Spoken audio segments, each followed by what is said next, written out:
Siempre le digo que las mesas de investigación contra Línea Sin Censura TV van a dejar la víbora chillando, pero esta que se viene a continuación, lo que le sigue.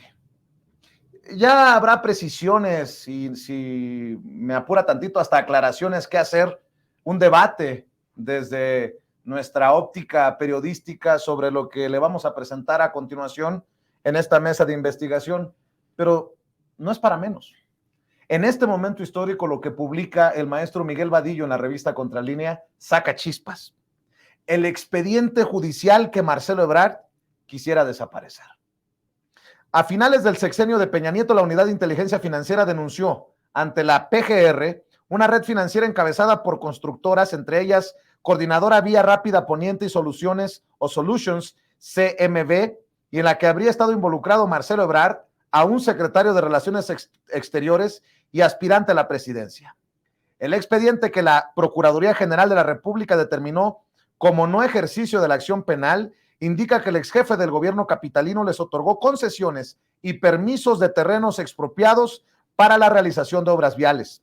Estas mismas compañías están conectadas con la construcción de desarrollos inmobiliarios en Santa Fe, donde exesposas, hermanos, amigos y personas cercanas a Ebrard adquirieron departamentos de lujo presuntamente sin comprobar el origen del dinero con el cual realizaron las operaciones.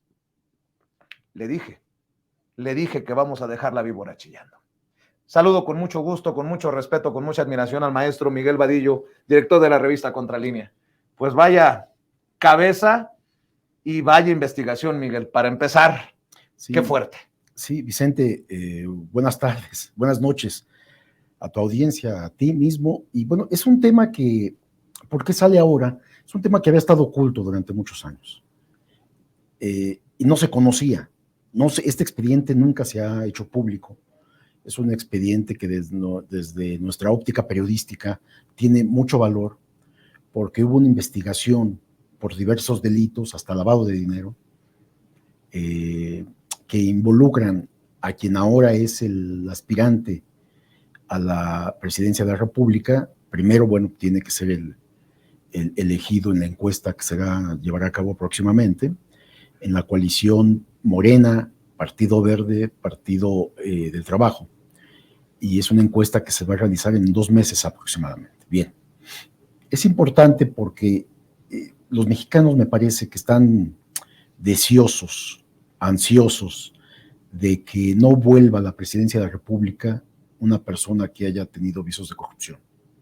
Y para eso hay que revisar el pasado de todos los aspirantes presidenciales, no solo de Marcelo Ebrard. Estamos haciendo lo propio con Claudia Sheinbaum, con Adán Augusto, en fin, con los 6 aspirantes a la presidencia. Ya sacamos lo de Manuel Velasco, inclusive lo comentamos en este espacio, las famosas empresas fantasmas. Ya lo hemos hecho con varios aspirantes de la oposición, con Santiago Krill, que también lo sacamos contigo, con Ricardo Monreal tiene que... Todos, me parece que todos tienen que rendir cuentas si quieren aspirar a la presidencia de la República. Y repito, los mexicanos no quieren, no desean que regrese a la presidencia un mandatario o mandataria corruptos. Entonces, es trabajo de la prensa hacer esto. Esto hay que aclarar. Es cierto que hay un no ejercicio de la acción penal sobre este expediente de parte de lo que era la Procuraduría General de la República en el último año de gobierno de Peña Nieto. Pero estamos hablando de una Procuraduría cargada, plagada de corrupción, de una Procuraduría que era más bien una sucursal del crimen organizado. Y para prueba, veamos quiénes son los últimos 2 procuradores. Jesús Murillo Caram, que está preso actualmente y acusado de diversos delitos, entre ellos tortura, desaparición forzada, y de haber manipulado aquel expediente muy sensible de la desaparición de los 43 normalistas de Ayotzinapa. Después él sale y entra Alberto Elías Beltrán, era el encargado del despacho. ¿Cuándo se determina el no ejercicio de la acción penal sobre esta investigación, esta investigación y luego acusación penal que hizo la Unidad de Inteligencia Financiera? Que si tú lees el expediente, yo ya lo leí, es una acusación que tiene 250 páginas. Y el expediente del no ejercicio de la acción penal son 500 páginas. O sea, hay que entender. Pero entonces, no es que lo hayan hecho estas personas que ahora están siendo acusadas. Elías Beltrán tiene 2 carpetas de investigación abiertas por 3 delitos. El principal, enriquecimiento ilícito. Estos fueron los que ordenaron el no ejercicio de la acción penal. Entonces, bueno, si es nada más una cuestión jurídica, pues diríamos que no hay caso, no hay delito que perseguir. Pero la parte periodística, porque nosotros como reporteros, Vicente, y tú lo sabes muy bien, nos debemos a la sociedad. Nosotros trabajamos para la sociedad. Entonces, esa es una verdad jurídica lo que sacaron ahí, porque así se le llama. Pero la verdad es que leyendo el expediente, la acusación penal de la Unidad de Inteligencia Financiera, te das cuenta que hay muchos elementos y cabos sueltos. Con toda esta información, ¿qué hice? Leí el expediente, pues lo que procedía era buscar precisamente al principal responsable de esta investigación, que estaba siendo acusado, que es Marcelo Ebrard Casaubon. ¿Directamente él? Directamente lo busqué a él, obviamente a través de sus áreas de comunicación, sus particulares y sus asesores. Se programó la entrevista, llegó el día, yo llegué con todo el equipo, íbamos a entrevistarlo. Me preguntaron de qué tema, les dije concretamente de qué se trataba. Llegamos a la entrevista y ese día, después de media hora de estar esperando, me dijeron que no iba a pasar el equipo, que no iba a haber entrevista, que pasara solamente yo a hablar con Marcelo. Me extrañó porque ya había sido pactado. Entré a la oficina de Marcelo, que está en el último piso de la Torre de Relaciones Exteriores, ahí en Avenida Juárez, aquí en el centro de la ciudad. Frente a la Alameda. Frente a la Alameda. Pues no sabía de qué se trataba porque íbamos a una entrevista ya pactada. Y ahí pues nos saludamos y le dije, oye Marcelo, pues venimos a la entrevista, necesito que me expliques todas estas operaciones de las cuales te acusaron en su momento y en las cuales involucraste a tu familia, a tus hermanos, a tus ex esposas, a personas cercanas a ti, amigos, etc. Le dije de qué se trataba. La reacción de Marcelo fue inmediata, diciéndome que se trataba de una venganza política del entonces presidente en el sexenio pasado, Enrique Peña Nieto, porque acusaba, según Marcelo, Peña Nieto acusaba a Marcelo de haber filtrado la información sobre las propiedades del expresidente y de su esposa Angélica Rivera. La información de la Casa Blanca, entre otros documentos. Le dije, Marcelo, yo no puedo negar ni afirmar, tú dices que fue una venganza política. Dice, sí, dice, inclusive por eso me tuve que salir del país, me refugié en París, en Francia, estuve allá mucho tiempo esperando a que esto se cerrara. Finalmente, dice, no hay noticia, no hay elementos porque la Procuraduría General de la República determinó el no ejercicio de acción penal, de tal manera que yo estoy limpio.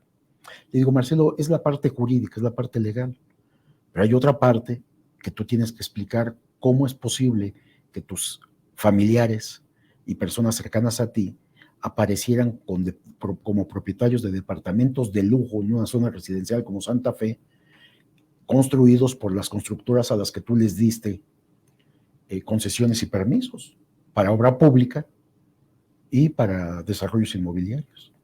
Esto me genera una enorme duda, Marcelo. Si tú me explicas esto, pues es todo lo que necesito para redondear esta investigación. Le digo, y esto no parte de mí, esto es una investigación que hizo el órgano de inteligencia del gobierno federal. La UIF, Vicente, como tú bien sabes, que depende de la Secretaría de Hacienda, tiene acceso a todas las operaciones financieras que hay, a tus cuentas bancarias, a tus bienes, a los movimientos que haces, a lo que compras, a lo que vendes, o sea, se meten a todo. Y lo que ellos concluyen, por eso presentaron la denuncia penal, es de que hay irregularidades en toda esta operación que hiciste. Marcelo, cuando le dije todo esto, me comentó que entonces ya no tenía que hablar conmigo, que me diera una respuesta a su abogado, una respuesta jurídica. Le dije, es que lo jurídico ya terminó, Marcelo. Quien necesita una respuesta es la sociedad, es los mexicanos. Y es esto porque tú quieres ser presidente de este país, Marcelo. ¿En aquel entonces se lo dijiste? Sí, no, pues ya era aspirante a la presidencia. Pues esto tendrá 2 o 3 meses, Vicente. Le digo, entonces, si necesito una respuesta, la parte legal, yo no soy abogado, Marcelo, inclusive, pero si me explicas esto, pues con esto nos conformamos y escribimos toda la investigación, como me dijo que no, que se fuera su abogado quien diera respuesta. ¿Y cuál fue el tono, Miguel? Preocupación, desencajado, enojado, ¿no? No entendí para qué me quería recibirme si no iba a dar la entrevista. Pero me permitió planteárselo personalmente y hoy poder contarlo, porque es parte de la investigación periodística. A ver, Vicente, ya la Procuraduría determinó el ejercicio de la acción penal. Es decir, Marcelo no es responsable de nada jurídicamente. Pero entendiendo, nuevamente, déjame aclarar, Sí. que la PGR, señalada por corrupción una y otra vez en el sexenio pasado, es la que decide no ejercer acción penal. Hay esa duda, te genera esa duda de principio, ¿no? Perdón por no, interrumpirte, no, pero creo que es tienes importante, toda la razón, ¿no? Y parte de esto lo escribí en esta primera parte que tú estabas señalando en un principio, porque entonces hay que aclarar, pues, pero aclarar no a la PGR, aclarar a los mexicanos. ¿Por qué? Porque por primera vez está dando a conocer todas estas red financiera, operaciones de cientos de millones de pesos, departamentos de lujo, entregados a las personas más cercanas a Marcelo Ebrard, exesposas, hermanos. A ver, ¿de qué estamos hablando, Miguel? Bien, todo empezó, Vicente, en 2010, cuando Marcelo, jefe de gobierno, el gobierno federal estaba Felipe Calderón, Marcelo Ebrard era jefe de gobierno, y en 2010 otorga concesiones, bueno, primero expropian terrenos en dos delegaciones políticas, entonces delegaciones políticas, Álvaro Obregón y Magdalena Contreras. Las expropian con motivo de utilidad pública, que es la razón por la cual puedes expropiar como autoridad. Una vez expropiadas, Marcelo da concesiones y permisos a constructoras para hacer la obra vial, la vía poniente, pero también da permisos para desarrollos inmobiliarios en terrenos adyacentes a estas obras viales. Da estos permisos, se hacen esta obra vial poniente, se construyen edificios lujosos en esta zona residencial, termina el gobierno de Felipe Calderón y termina el gobierno de Marcelo Ebrard. A mediados del gobierno de Peña Nieto, estamos hablando de 3 años después de que Marcelo saliera de la jefatura de gobierno del Distrito Federal, la Unidad de Inteligencia Financiera, a mediados de 2015 y a principios de 2016, presenta sendas denuncias penales contra Marcelo Ebrard, contra las empresas constructoras, que son 40 personas físicas y morales involucradas. Presentan denuncias penales contra todos ellos. Marcelo Ebrard como cabeza de esta estructura que se armó. Estamos hablando de a mitad del sexenio del gobierno de Peña Nieto. La Procuraduría, entonces Murillo Karam, recibe las denuncias penales. Acuérdate, mitad de 2015, principios de 2016, son 2 denuncias penales, son acumulables, es el mismo tema, pero encuentran más elementos. Y la PGR abre 2 averiguaciones previas, también integradas del mismo tema, con más elementos, e inicia la investigación. 2 años y medio después de haber recibido estas denuncias penales, la PGR determina el no ejercicio de la acción penal. Noviembre de 2017. Bajo una solicitud que hizo José Antonio Meade, entonces secretario de Hacienda en el gobierno de Peña Nieto, quien renuncia también en ese mes de noviembre a la Secretaría de Hacienda para convertirse en candidato a la presidencia por el PRI. Meade pide, en ese entonces ya había salido Murillo Karam y estaba Alberto Beltrán como encargado del despacho, le pide Meade que cierre el expediente. Y Alberto Elías Beltrán ordena determinar el no ejercicio de la acción penal. Qué bueno que lo mencionas. Perdóname que haga un paréntesis aquí, porque recuerdo palabras que no sé con exactitud a dónde iba el dardo de Pablo Gómez, que hablaba de cómo la Unidad de Inteligencia Financiera también hacía un trabajo de acuerdo a los intereses del grupo en el poder en el sexenio pasado. Creo que se refería a eso, al sexenio pasado, Pablo Gómez, ¿no? Que la corrupción empezaba precisamente Permeaba, pues. ahí. Y yo pregunto, antes de que avancemos, ¿también has pensado en la investigación desde la Unidad de Inteligencia Financiera a Marcelo Ebrard y las intenciones, si alguna, detrás de esa investigación? Claro, y Marcelo Ebrard tiene elementos para comentar lo que comentó. Él también, por esta investigación, tuvo que salir del país y se refugió en Francia, en París, y no volvía porque estaba el expediente abierto en su contra. Y dice, y me explica, personalmente, Marcelo me lo dijo en su oficina, porque Peña Nieto me quería meter preso. Entonces es el uso faccioso de los órganos de procuración de justicia o fiscales en contra de políticos, empresarios, periodistas y de todo mundo. Pero eso no tiene nada que ver No, con lo que tú vas desmenuzándonos en la partamos de la investigación idea que es periodística. cierto esto, que le creemos a Marcelo y es cierto, Marcelo. Sí, hubo una persecución política, una venganza del expresidente Peña Nieto en tu contra, porque lo acusaban de haber entregado la información De la Casa Blanca. y más bien de todas las propiedades, eran más propiedades. Bien, supongamos que es cierto y que fue una maquinación, una fabricación.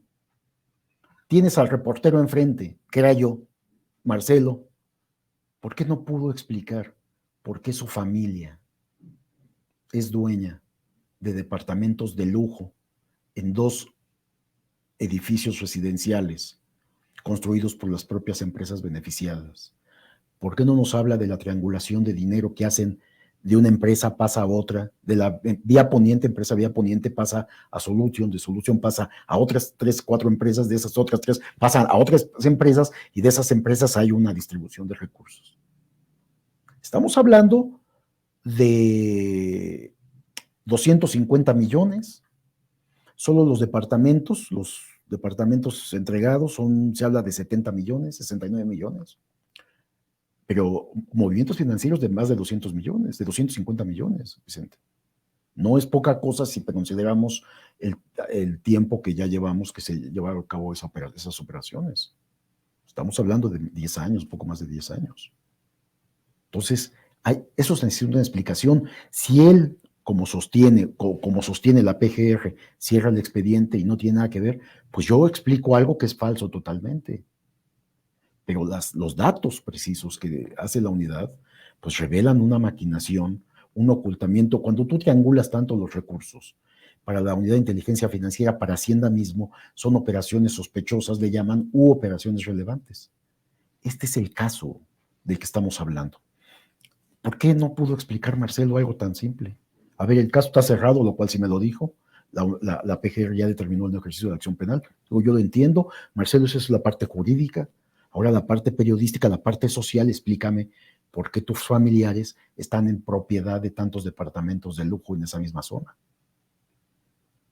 Y uno se preguntaría también, ya nos vas a desmenuzar esto de las propiedades y los personajes cercanos a Marcelo.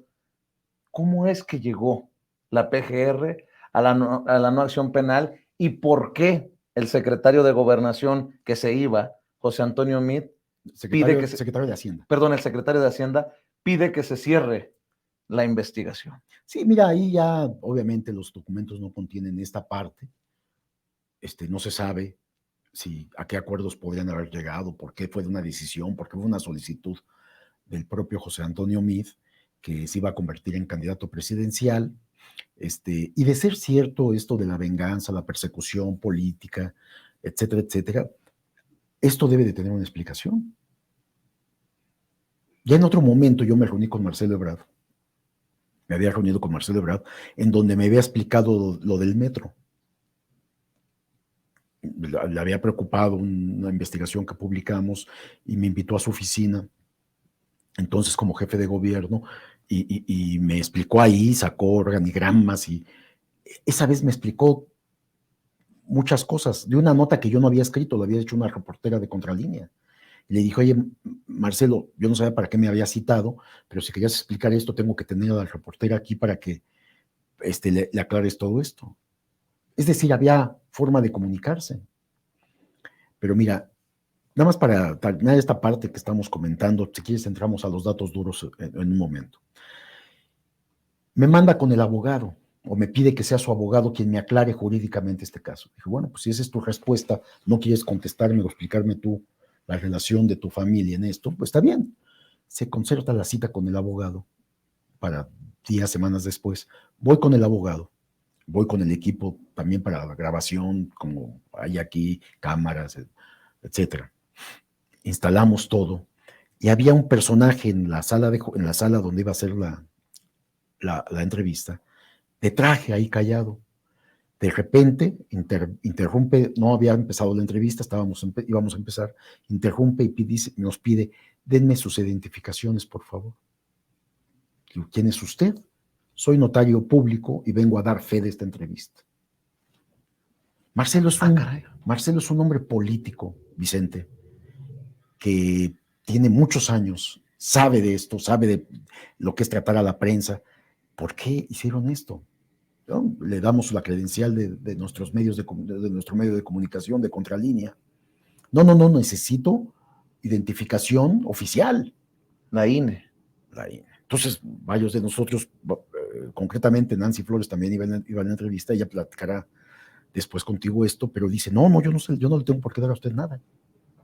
Yo no vengo a verlo a usted, venimos a una entrevista con el abogado de Marcelo Ebrard. No, que me la tienen que dar porque no sé cuánto. Entonces yo ordeno, identifiquémonos, no pasa absolutamente nada. Nos identificamos. Acto siguiente sacan fotocopias de las identificaciones y todo esto, algo intimidatorio. Pero yo dije, el que nada teme, nada debe. Después de esto, el notario dice, muy bien, vuelve a interrumpir, dice, ustedes van a grabar audio, video, ¿verdad? Pues vamos, es una entrevista periodística. Dice, muy bien, necesito que me den, dando instrucciones, necesito que me den una copia del audio, del video, y me sacan la transcripción, dándonos órdenes, la transcripción de la entrevista, y me entregan una copia. Entonces yo ahí ya dije, este es el límite, ¿no? Dije, no, pues mire, discúlpeme, licenciado, pero no le vamos a dar nada. Primero porque a quien lo contrata a usted es el abogado, que se lo dé el abogado. Contralínea no le va a dar nada porque todo lo que de aquí salga, de esta información que grabemos nosotros, nos pertenece a Contralínea, y ni siquiera un juez se atrevería a tanto. Usted no tiene autoridad sobre nosotros, entonces no le vamos a dar nada. Y dicho y hecho, terminando yo de exponer que no le íbamos a entregar los documentos, el material de Contralínea, dice el abogado, reacciona también virulentamente y dice, entonces no hay entrevista. Entonces me paro y digo, pues que no hay entrevista, los que tienen que explicar esta situación son ustedes. Ya me reuní con Marcelo, no quiso, usted revienta la reunión, quítenle el micrófono y nos vamos de esta sala. Se hizo y nos salimos. ¿Por qué pasó esto? ¿Por qué Marcelo hizo esto? Porque yo le atribuyo a Marcelo, no al abogado. El abogado, pues, ¿qué va a saber cómo su relación con los medios? Era el asunto del secretario en ese momento de Relaciones Exteriores. Bien, no termina la historia esta, que no tiene que ver con los datos duros, pero es lo que pasa en torno a Marcelo Ebrard. Le pide Marcelo por separado a dos personas para que hablen conmigo. Se trata de dos exfuncionarios públicos, uno federal y otro local, capitalino. Y por separado cada uno me llama. Recibo la llamada y me dicen, para abreviarte la conversación que sostuvimos vía telefónica, que si yo iba a publicar, que si tenía el expediente. Pues sí, yo ya se lo dije a Marcelo de manera directa. No, pues es que está preocupado, ¿no? Pues debe de estarlo. A ver, yo a ambos les dije, a ver, por separado me hablaron. Fíjense que me dé la entrevista, que explique esto que voy a publicar, y ya. Esto, según la PGR, no hay ejercicio de la acción penal, no procedió, pero que explique. es aspirante a la presidencia, que explique estos movimientos financieros, estos beneficios que obtuvo su familia. Solamente eso. Si hay una explicación clara, pues ya con eso me quedo conforme y publicamos todo, incluida su versión. Éticamente es lo que se tiene que hacer periodísticamente, Vicente. Antes de publicar cualquier cosa, trata uno de hablar con las contrapartes, con todos los actores involucrados y claro. Publicar. No siempre se puede, entiendo, es una situación difícil, pero bueno, es lo que tratamos nosotros de hacer. Y se les dijo, pues sí, voy a publicar. Esperamos semanas todavía a ver si podía haber alguna reacción de el entonces secretario de Relaciones Exteriores para poder complementar, terminar el trabajo. No ha habido, Vicente. Entonces decidí que era buen momento para hacer esta publicación. Y sigo esperando y seguimos diciendo, hoy mismo en tu programa lo invitamos a Marcelo Ebrard a que nos explique si hay alguna explicación en torno a todo esto, esta información que estamos comentando aquí. Pues resulta complicado incluso desde mi punto de vista periodístico entender esto de sí entrevista, luego no entrevista con el abogado y luego personas, vaya situación. Funcionarios que además me conocen y por eso me sintieron confianza de hablarme y de manifestarme la preocupación que había en torno a esta información. Y desde ese entonces no ha habido ya no ha habido contacto. Hemos convocado a Marcelo para que nos dé una respuesta, seguimos esperando, ¿no? Ahora que es candidato, que es precandidato, perdón, a la presidencia y que estuvo el día de ayer con Ciro Gómez Leiva en su programa de radio, y a Ciro le dice que va a hablar con todos los medios, que él, este apartado, este punto que se llamó el punto número 7, de que no fueran los aspirantes, evitaran, dicen, hablar con los medios, no sé cuántos calificativos les ponen, ¿no? Entonces Marcelo, ahí con Ciro, dice, yo voy a ir a todos los medios, ¿no? ¿Y por qué a Contralínea no, Vicente?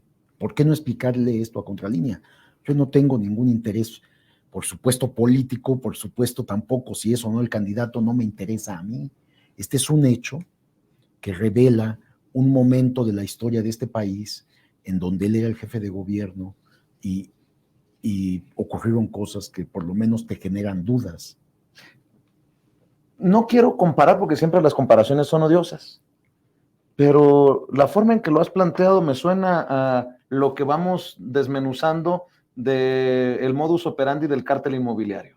Bueno, es que este es un cártel inmobiliario, al parecer, pero con anterioridad a que se identificara como cárteles inmobiliarios. Estamos hablando de empresas constructoras, estamos hablando de servidores públicos, estamos hablando de familiares, amigos y gente cercana beneficiada. Dicen, es que se pagaron, y ya entrando en materia, cuando la PGR cita a las empresas y a las personas involucradas, te digo que es un expediente con 40 personas y empresas involucradas, además de Marcelo. Cuando lo cita a declarar, dice, no, ya se pagó, sí se pagaron los departamentos, fue una venta legal. Y la unidad de inteligencia financiera en la denuncia dice, no hay registro alguno en los circuitos financieros de este país donde esté demostrado que hubo el pago de estos departamentos. Yo no lo digo, Vicente, yo no estoy afirmando esto, lo dice la denuncia penal que tengo en mi poder, que hizo la investigación previa. Antes de continuar, Miguel, solo para asegurar que se dicen las cosas claramente. Palabras más, palabras menos, dice Marcelo Ebrard con Ciro Gómez Leiva, que él sí va a ir a todos los lugares, a todos los medios, a los que lo invitan. Bueno, nada más para que quede claro, esta es una invitación al ex canciller Marcelo Ebrard, por si necesitaba hacer una invitación para que venga, si lo considera así, a Sin Censura TV. Y me invitas a mí. Y hacemos una mesa de debate, una mesa de discusión, si quiere. Y si no quiere, que venga contigo nada más, Vicente. Yo no tengo problema. Pero que, digo, se trata de dar la cara, Vicente. Claro. Si tú aspiras a la presidencia de la República... Si lo voy a invitar y vienes y no le pregunto de esto, pues cómo va a quedar uno, ¿no? O sea, así claro. Así es. No, más o menos por ahí va, maestro, ¿no? Pues por ahí va. Que es lo mismo que yo hice cuando yo me reuní con él, estuve en su oficina, espero que no lo vaya a negar esto, ¿no? A ver, déjame leer parte de lo que publicas. No. La averiguación previa. El 4 de mayo de 2015 y el 26 de enero de 2016, la UIF formuló ante la PGR denuncias de hechos que dieron lugar a la erradicación de las averiguaciones previas. En la primera denuncia, la Unidad de Inteligencia Financiera indica que descubrió operaciones financieras irregulares en las que habrían intervenido personas cercanas a Marcelo Ebrard, incluidos familiares de este, y que se traducían en elementos para establecer que las conductas desplegadas podrían ser constitutivas del delito de operaciones con recursos de procedencia ilícita o lavado de dinero.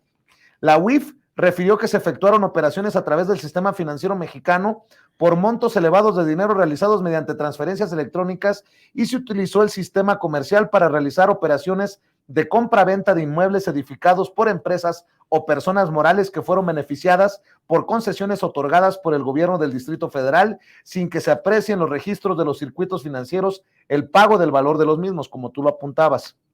Además, se recibieron recursos y bienes inmuebles por personas ligadas al ex jefe de gobierno Marcelo Ebrard por vínculos corporativos, financieros o familiares. De ahí que existiera la probabilidad de que se hayan realizado operaciones con recursos que tienen un origen presuntamente ilícito y que se operaron supuestamente con la finalidad de ocultar el origen, localización, destino o propiedad de los mismos. De las empresas involucradas en los hechos, la UIF encontró que Coordinadora Vía Rápida Poniente, SAPI DCB, empresa integrante de un conglomerado de personas morales, entregó sin justificación alguna a Solutions CMB SADCB 69 millones de pesos a través de la simulación de un contrato de obra a precio alzado, y esta última dispersó los recursos a través de transferencias realizadas a empresas en las que tienen participación personas del círculo cercano del ex jefe de gobierno del Distrito Federal. Según la UIF, a través de una compleja forma de operación, se habría dado una contraprestación al beneficio otorgado durante la gestión de Marcelo Ebrard como jefe de gobierno por las concesiones otorgadas para la construcción de vías de comunicación y permisos para la edificación de complejos inmobiliarios. La autoridad consideró que seguramente las empresas constructoras involucradas retribuyeron activos a personas vinculadas a Ebrard, ya sea por una relación familiar o bien derivada de un carácter corporativo con familiares de este mismo, además de recibir la propiedad de diversos bienes inmuebles. Maestro. Básicamente es pago por favor. ¿Lo estoy entendiendo? Más, bueno, lo que decía la Unidad de Inteligencia Financiera dice. Si sigues leyendo, vas a ver otras dos hipótesis de la Unidad de Inteligencia Financiera, porque la Unidad de Inteligencia Financiera, ¿qué es lo que hace, Vicente? Ellos, al ver que hay operaciones financieras multimillonarias, se ponen a investigar, se meten a investigar y descubren todo esto, esta red financiera de triangulación de recursos. Por eso ellos le llaman operaciones de recursos de procedencia supuestamente ilícita, que es lavado de dinero, es el delito por el cual acusan, porque ellos dicen esto no es normal, y ven, y de una empresa pasa a otra empresa, de otra empresa pasa a varias constructoras, de esas constructoras a otras constructoras, y después pasa a personas físicas, a personas morales. O sea, hay una triangulación inusual. A ver, otra hipótesis de las autoridades financieras es que con la entrega de activos y la transmisión de derechos sobre bienes inmuebles por parte de las personas morales que fueron privilegiadas por el otorgamiento de concesiones y permisos, sí fue cubierto el pago de los bienes inmuebles por algún otro medio diverso al que se reveló en las bases de información de la UIF. No obstante, tales recursos muy probablemente tienen su origen en el mismo esquema de corrupción, calificaba la institución. Esto es que el dinero con el que se efectuó el pago del precio de los departamentos fue suministrado aparentemente por el mismo grupo de empresas a través de la persona moral Solutions CMB. En un tercer análisis del principal órgano de inteligencia financiera del país, es que las personas morales beneficiadas por concesiones y permisos realizaron una reducción a los precios de los inmuebles cuya propiedad se transmitió a las personas físicas con quienes el ahora aspirante presidencial tenía una relación de cercanía, ya sea por tener parentesco consanguíneo o por afinidad o por compartir vínculos corporativos con sus familiares. ¿Ya tienes identificada la lista de personas físicas está ahí y morales? Están todos los nombres de las personas físicas, de las personas morales, de las empresas, de las personas, son familiares de Marcelo Ebrard, de las personas, son hermanos, cuñados, cuñadas, exesposas. O sea, esa es la parte que yo creo que a Marcelo le causa mucha preocupación. ¿Qué me dijeron estos exfuncionarios que me hablaron a petición del propio Marcelo que me buscaran? que Marcelo estaba muy preocupado, Vicente, y que consideraba que de publicarse esto podría perder la candidatura a la presidencia. Esto me lo dijeron ellos, estos exfuncionarios.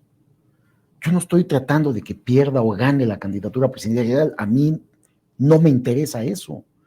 Yo lo que creo que esto debe de ser explicado, porque uno de los argumentos ahora que estamos publicando esta serie, porque apenas van 2 trabajos, mañana será el tercero, estamos considerando que esto pues necesita forzosamente una explicación, porque estamos hablando de mucho dinero, de concesiones, de permisos, de obra pública y de personas beneficiadas con todo esto. Creemos que el trabajo del reportero es buscar la verdad, Vicente.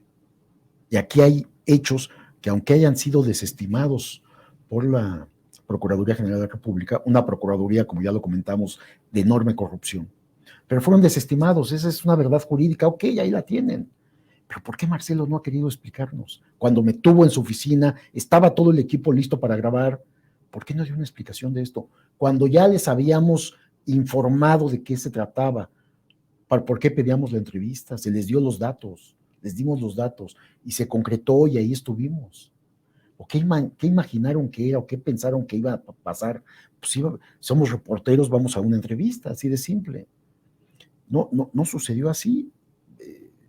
No se aceptó, no se ha aceptado hasta este momento. Seguimos solicitando, como tú también lo acabas de hacer, que Marcelo Ebrard nos reciba en donde él diga para que nos explique esto. Con los abogados que nos puso, pues no se pudo llevar a cabo la explicación porque pedían condiciones que no podemos aceptar como periodistas. Además extrañas. Pues, extraño la actual. Tengo 40 años en el periodismo, Vicente. Es primera vez que hay un notario público en una entrevista que yo voy a realizar. Y que te quiere ordenar lo que hay que hacer. Pero que además, ahora hablamos de Marcelo Ebrard, es un político con mucha experiencia en el negocio de la política, en el trabajo de la política y en el trato con los medios de comunicación. Él fue particular de Manuel Camacho Solís, ya fallecido, que fue en un momento determinado aspirante a la presidencia en el sexenio de Carlos Salinas. Y es un hombre que pues ha sido ya jefe de gobierno, o sea que tiene mucha cancha, que disputó con la presidencia, la candidatura a la presidencia con López Obrador, con Andrés Manuel. O sea, y hoy lo está disputando. Entonces a ellos les extraña que por qué se publica esto en este momento. Pues es un momento político en donde tenemos que escudriñar el pasado de los aspirantes. Lo que me parece, porque si le damos a la población, a los mexicanos, información de cada uno de los aspirantes, podrán decidir mejor. Pero además, quién votar. A ver, te conozco, Miguel. Sí. Conozco a Nancy. Si a ti te hubiera dado la respuesta, Marcelo Ebrard, esto se hubiera publicado hace meses, ¿no? Sí. No se hubiera publicado ahora. No. Nada más para esto dejarlo claro. 4 meses, 5 meses que empezamos las gestiones, Vicente.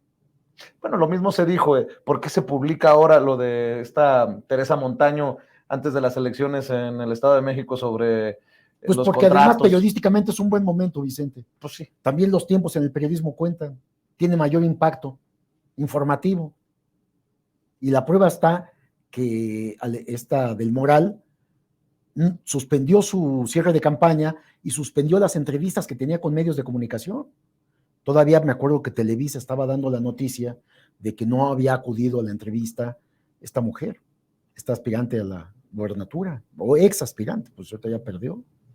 Entonces estamos viendo momentos que se necesita aclarar. Nada más antes de terminar, porque creo que ya quieres que terminemos, el asunto que tiene que ver con la Procuraduría, al ver movimientos financieros que no solamente estaban aquí en los circuitos financieros del país, sino que 3 empresas hacen transferencias de dinero a 4 países: Francia, Suiza, Estados Unidos y Canadá. Bueno, son más empresas las que hacen movimientos. De esos movimientos, la Procuraduría considera o solicita la colaboración a Francia y a Suiza en torno a estos movimientos financieros de millones de pesos. Entonces les pide a la Confederación Suiza y al gobierno francés colaboración y que les manden información. Uno de estos dos países manda información sobre los movimientos financieros de estas empresas, que son parte de las empresas constructoras de esta red que está relacionada con Marcelo Ebrard.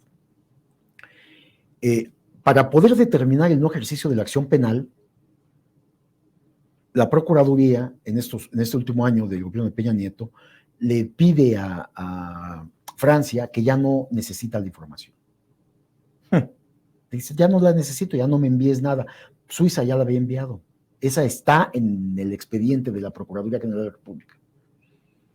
¿Qué contenía? ¿Cómo detuvieron? ¿Para qué detuvieron eso? ¿Para qué anularon esa petición? Y entonces se cancela esa información. Esa información la desconocemos. Estamos solicitando vía la transparencia a la Fiscalía General de la República que nos entregue el expediente completo. Queremos saber qué información sí recibieron. De Suiza. De Suiza. Y si es que hay de Francia. Yo tengo entendido que se canceló ya la petición. Y una vez canceladas estas peticiones, redondeaba ya todo el expediente para entonces determinar el no ejercicio de la acción penal.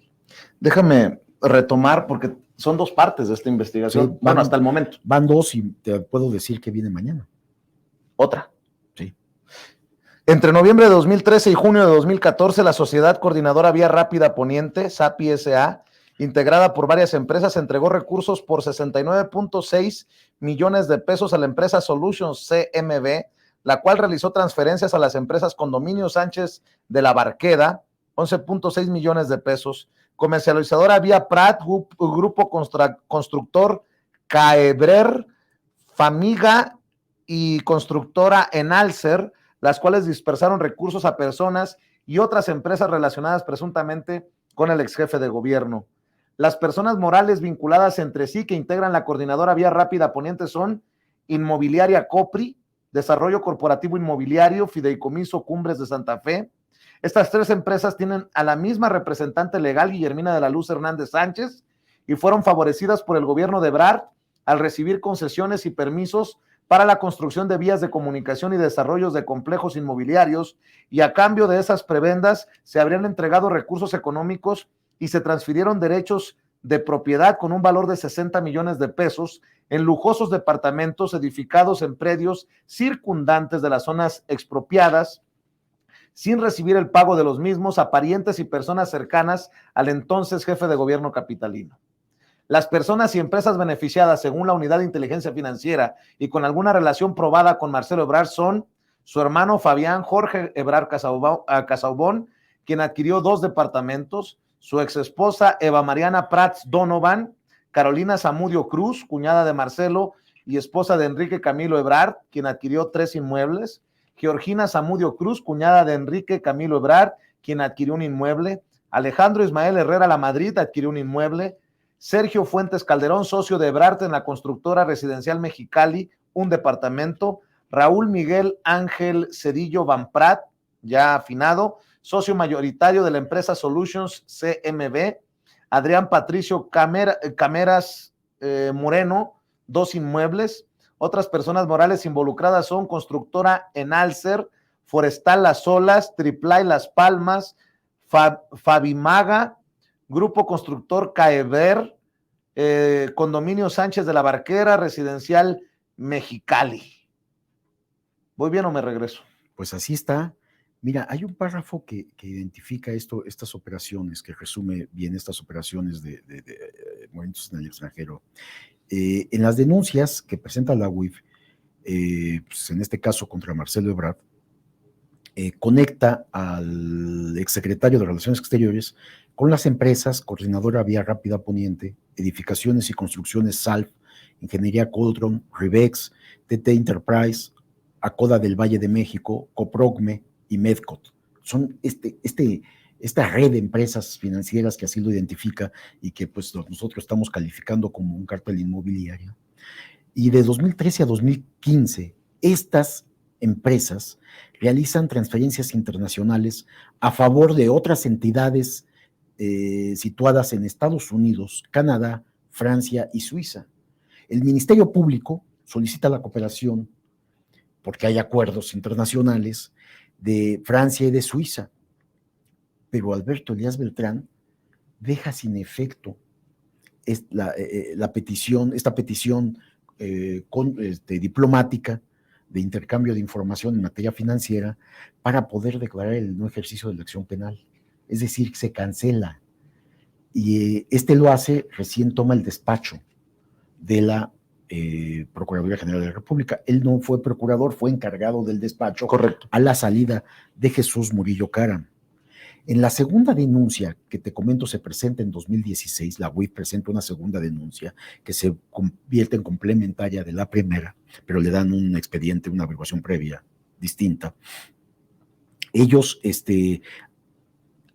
aluden a que diversas empresas reciben 250,769,233.58 pesos mediante el sistema de pagos electrónicos interbancarios. De parte, ¿quién les da este dinero a todas estas empresas constructoras? Coordinadora Vía Rápida Poniente. ¿Quién es dueña de esta coordinadora Vía Rápida Poniente? OHL. ¿La de aquel señor que regañaba a Peña Nieto? Empresa de la que también fluyeron los recursos para diversas empresas que además son identificadas por el SAT como empresas factureras. O sea, este tema que venimos comentando contigo, investigando desde hace tiempo, cuyos representantes de estas empresas son personas ligadas a Marcelo Ebrard, ahora aspirante a la presidencia de la República. La UIF señaló que la coordinadora Vía Rápida Poniente transmitió esos recursos a varias empresas, que ya mencionaste tú y mencioné yo, las cuales se desempeñan en actividades relacionadas con la planeación y construcción de edificaciones, por lo que según las autoridades financieras, no se justifica, dice la UIF, que tras recibir los depósitos millonarios, estos 250 y tantos millones, estas empresas realizaran retiros por más de 200 millones de pesos en efectivo. Pues el sector, ese es el argumento que da la UIF, el sector en el cual se desempeñan estas empresas constructoras no necesita el efectivo, pues se paga mediante transferencias. ¿Para qué sacaron 200 millones de pesos? Lo que la UIF considera es que hay operaciones irregulares y entonces por eso presenta las denuncias. Este órgano de inteligencia, la UIF, refiere que dos de esas empresas, de las mencionadas, durante los años 2013 y 2015, enviaron recursos a través de transferencias internacionales para Estados Unidos, Canadá, Francia y Suiza. Y tres de esas empresas, de estas muchas que mencionamos, presentan como beneficiarios a instituciones educativas en el extranjero. Ah, caray. Educativas. Sin embargo, tales operaciones del movimiento de dinero de estas empresas constructoras no se consideran justificadas por algún vínculo comercial. ¿Qué presume la UIF aquí?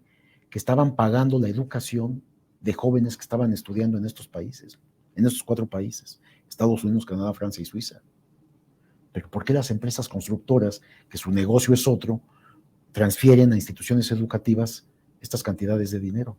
Había sospechas fundadas en que algo mal estaba en todo esto. Y es lo que por eso presentan la denuncia.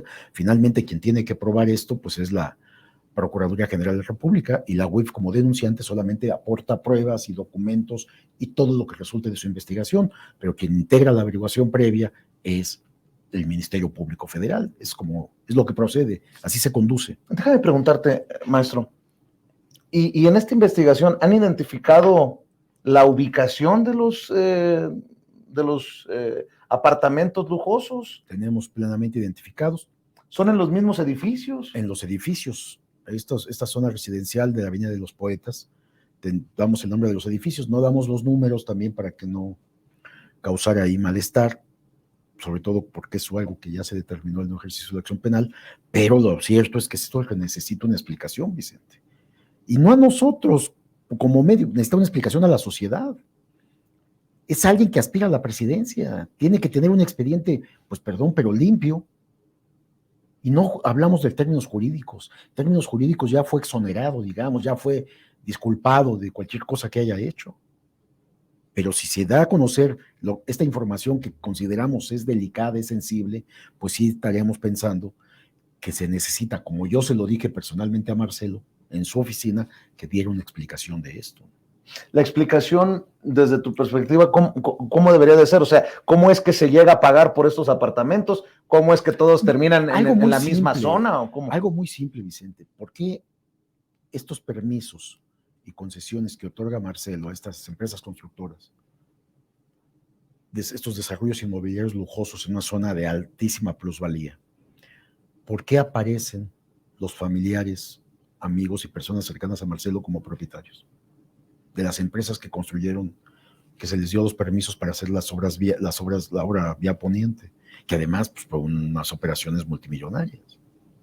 Digo, o sea, la presunción sería conflicto de interés, mínimo. Pues no entiendo, perdón, pero cualquiera que escuche todos estos datos que se están proporcionando, y estamos hablando de algo de manera directa, ¿por qué los familiares aparecen como dueños de todos estos departamentos? Están identificados. Es un expediente, la denuncia tiene 250 páginas y la respuesta, el no ejercicio de acción penal tiene 500 páginas, además del expediente que tiene mucho más, pero solamente en esta información, en la propia, en ambos expedientes, están identificadas las personas con todos sus datos personales, movimientos financieros, viene mucha información que no estamos utilizando, porque lo que se está planteando es que se dé una explicación. A lo mejor hay una explicación, pero ¿por qué no la quieren dar? En una acusación que fue sumamente grave. Una acusación que provocó que el hoy candidato a la presidencia de la República, o uno de los aspirantes a la presidencia de la República, es precandidato, no candidato, precandidato, lo motivó en su momento a huir del país, a refugiarse en París. Y que además fue de interés público por preciso razón, ver pues a un político, a un animal político huir. Salir huyendo, ¿no? Claro. Porque él mismo lo decía, que era perseguido político de Peña Nieto. Después ya una vez terminado el sexenio en este gobierno, ya como secretario de Relaciones Exteriores, sí llegó a contar que fue porque lo acusaban de proporcionar información de las propiedades de Peña Nieto y de su esposa en ese entonces, la gaviota, ¿no? La decisión también de publicar vendrá,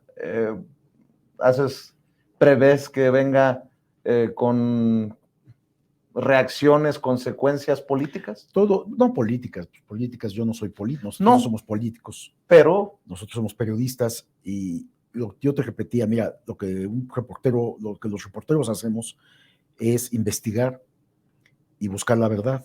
Este es un hecho real que ocurrió, estoy dando hechos solamente, yo no le hago ninguna acusación a Marcelo, Vicente. Contralínea no le hace acusaciones a Marcelo. Lo hizo la Unidad de Inteligencia Financiera, uno de los principales órganos de investigación en la rama financiera de este país, porque podrán tener intereses políticos, intereses perversos, etcétera, cada sexenio. Sin embargo, hay que considerar que también ahí trabajan expertos y especialistas en investigación. Son sabuesos para conseguir toda esta información y tienen acceso. Toda la banca, todos los circuitos financieros se abren cuando ellos entran. Se tienen que abrir.